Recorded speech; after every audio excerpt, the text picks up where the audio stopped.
அத்தியாயம் 10. நாட்கள் செல்ல செல்ல சர்வேஷும் கங்காவும் அடிக்கடி சந்திக்க ஆரம்பித்தனர்.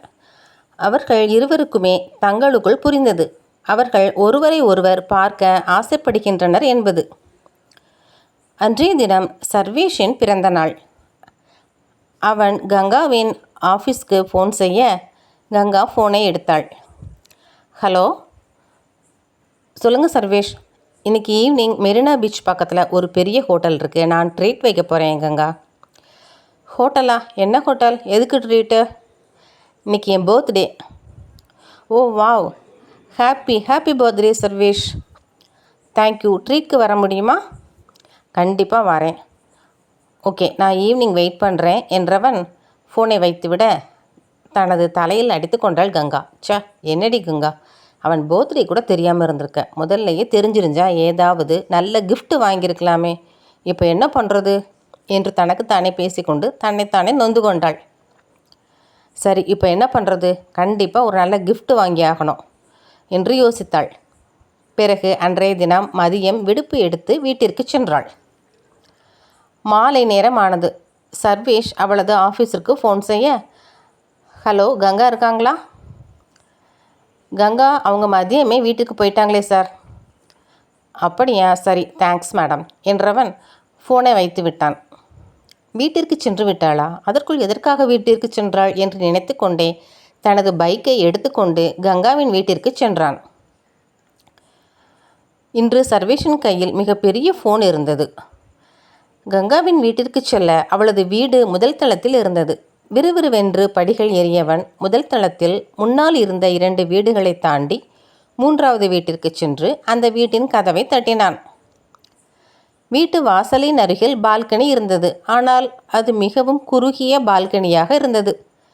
நிற்கவும் இடமில்லாமல் சற்று சிரமப்பட்டு நின்று கொண்டிருந்தான். அந்த பால்கனியில் அந்த வீட்டில் இருப்பவர்கள் துணிகளை காய போட்டிருந்தனர். மீண்டும் கதவை தட்டினான்.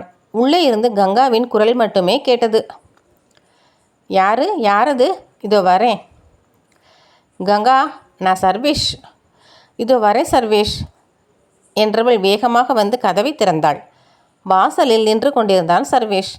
கதவை திறந்த மறுநொடி அவனால் பேச இயலாமல் போனது. அவளை கண்டு அசந்து போய் நின்றான். முதலாக பார்டர் வைத்த அழகிய புடவையில் அளவாக கைகளில் வளையல்கள் அணிந்து காதுகளில் சற்று நீளமான கம்மல் அணிந்து மிகவும் அழகான பெண்ணாக தன்னை அலங்கரித்திருந்தாள் கங்கா. ஒரு நொடி சர்வேஷ் எதுவும் பேசாமல் நிற்க கங்கா அவனை அழைத்தாள். உள்ள வாங்க சர்வேஷ். சட்டென உணர்ச்சி வந்து கண்களை இமைத்தவன் ஆ என்றவன் கதவை தாண்டி அவளது வீட்டின் உள்ளே சென்றான். உள்ளே சென்று அங்கிருந்த நாற்காலியில் ஒன்றில் அமர, என்ன எதுவும் விசேஷமாக சாரி கட்டியிருக்கீங்க? இன்னும் எதுக்கு வாங்க போங்கன்னு கூப்பிடுறீங்க? கங்கானே கூப்பிடுங்க, வா பொண்ணு பேசுங்க. அப்போ நீயும் சர்வேஷனே கூப்பிடலாம். அப்படியே கூப்பிட்டுடுவோம் என்றவள் உள்ளே கிச்சனிற்குள் சென்று ஏதோ பாத்திரங்களை உருட்டி கொண்டிருந்தாள். எதுவும் விசேஷமானு கேட்டேன் கங்கா. ஆமாம், உங்கள் பர்த்டேல. உன்னோட பர்த்டேல? சர்வேஷின் உதடுகள் லேசாக புன்னகைத்தன. அதுக்காகவா சாரி கட்டின? அப்படியும் சொல்லலாம். உன் பர்த்டே, அதான் கோயிலுக்கு போகலான்னு நினச்சி சாரி கட்டினேன். சரி, அப்போ கிளம்பு. இன்னும் கிச்சனுக்குள்ளே அப்படி என்ன தான் வேலை பண்ணுற? ஒரு 10 நிமிஷம் சாப்பிட்டு போவோம். டின்னர் வெளியே சாப்பிட்லான்னு சொன்னேன்ல. அட இருப்பா, உனக்காகத்தான் காஷ்மீர் புலாவ் பண்ணிகிட்ருக்கேன். பர்த்டே அதுவுமா? வீட்டில் எதுவுமே பண்ணலைன்னா எப்படி? காஷ்மீர் புலாவா? ஆமாம், உனக்கு அதெல்லாம் பண்ண தெரியுமா? இன்றைக்கி தான் ட்ரை பண்ணுறேன். ஆஹா, பர்த்டே அதுவுமா? எனக்கு எதுக்குமா இவ்வளோ பெரிய ரிஸ்க்கு? கங்கா கிச்சனில் இருந்து வெளியே வந்து அவனை பார்த்து முறைத்தாள். சாப்பிட்டு தான் ஆகணும், புரியுதா? சர்வேஷ் சிரித்து கொண்டே, நல்லாவே புரியுது மேடம் என்றவன் அங்கேயே அமைதியாக அமர்ந்தான். அவளது காஷ்மீர் புலாவிற்காக காத்திருந்தான். சற்று நேரத்தில் காஷ்மீர் புலாவும் ரெடியாகி ஒரு தட்டில் வைத்து அவனுக்கு பரிமாறினாள். சுட சுட வைத்த காஷ்மீர் புலாவை கையால் எடுத்து சாப்பிட்டான் சர்வேஷ். முதல் வாய் எடுத்து வைக்க அவனையே பார்த்து கொண்டிருந்த கங்கா, எப்படி இருக்கு என்று கேட்டவளின் கண்கள் மிகுந்த எதிர்பார்ப்போடு அவனையே பார்த்தது. அதை ரசித்து சற்று பிகு செய்து கொண்டவன் முகத்தை லேசாக சுழிச்சு, அதை எப்படி என் வாயால் சொல்லுவேன், எல்லாம் என் நேரம்டா.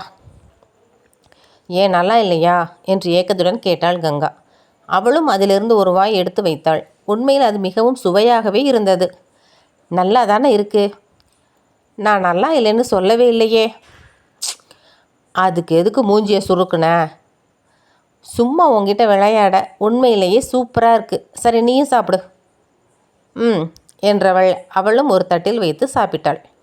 இருவரும் ஒன்றாக அமர்ந்து முதலில் வீட்டில் சாப்பிட்டார்கள். எங்கே நிஜமாவோ நல்லா இல்லையோன்னு நினச்சிட்டேன். எத்தனை தடவை யோசிச்சு செஞ்சேன் தெரியுமா? ஆஃபீஸ்லையே நெட்டு போட்டு எப்படி செய்யணும்னு பார்த்து எழுதிட்டு வந்தேன். அதுவும் மதியம் லீவ் போட்டு வந்து செஞ்சேன். நீ என்னன்னா சாப்பிட்ட உடனே முகத்தை சுளிக்கிற. பயந்தே போயிட்டேன். அவளது மனதில் இருந்ததை சொல்லி கொண்டிருக்க சர்வேஷ் அவளை மிகுந்த ரசனையோடு பார்த்தான். அவனது பார்வை அவளை காதலுடன் பார்த்தது. பேசிக்கொண்டிருந்தவள் அவனது பார்வை புரிந்து பேச்சை நிறுத்த, என்ன எனக்காக இவ்வளவு கஷ்டப்பட்டு செஞ்சுருக்க, நான் எப்படி பிடிக்கலைன்னு சொல்லுவேன் சொல்லு. நீ எனக்காக என்ன பண்ணாலும் எனக்கு பிடிக்கும் கங்கா. இன்றைக்கி மட்டும் இல்லை, இனிமேலும் நீ எனக்காக என்ன செஞ்சு கொடுத்தாலும் எனக்கு அது ரொம்ப ரொம்ப பிடிக்கும். சரியா? அவனது வார்த்தைகள் அவளுக்குள் என்னவோ செய்தன. ஆனால் அந்த வார்த்தைகள் அவளை மிகவும் மகிழ்ச்சியாக வைத்திருந்தது. இருவரும் சாப்பிட்டு முடித்தனர்.